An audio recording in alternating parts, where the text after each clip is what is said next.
அஸ்ஸலாமு அலைக்கும். Welcome to Khairun's kitchen.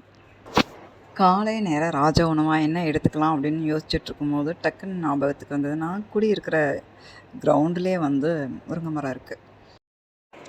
இந்த முருங்கை மரத்துலேருந்து முருங்கைக்கீரையை பறித்து பிரேக்ஃபாஸ்ட்டாகவும் லஞ்சாகவும் ரெடி பண்ணிடலாம் எப்படி அப்படிங்கிறத பார்க்கலாம். முருங்கைக்கீரையை ஆஞ்சி எடுத்து வச்சுட்டேன். தண்டு தண்ணி எடுத்து வச்சுருக்கேன் பாருங்கள்.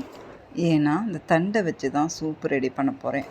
முருங்கைக்கீரையை தனியாக எடுத்து வச்சுட்டு முருங்கை தண்டை வாஷ் பண்ணி கட் பண்ணி எடுத்து வச்சுருக்கிறேன்.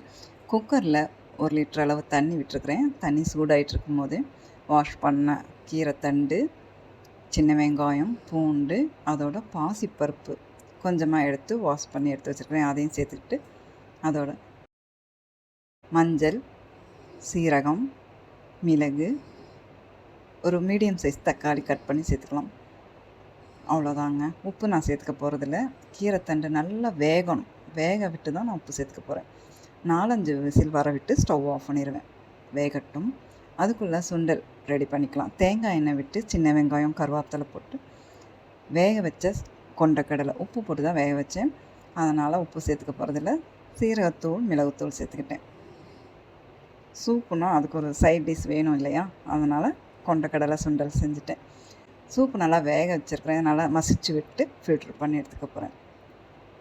இந்த மாதிரி நீங்களும் ட்ரை பண்ணி பாருங்கள். டேஸ்ட் அருமையாக இருந்தது. நம்ம பாசிப்பருப்பு சேர்த்துறதுனால இந்த சூப்பு கொஞ்சம் திக்காக இருக்குது.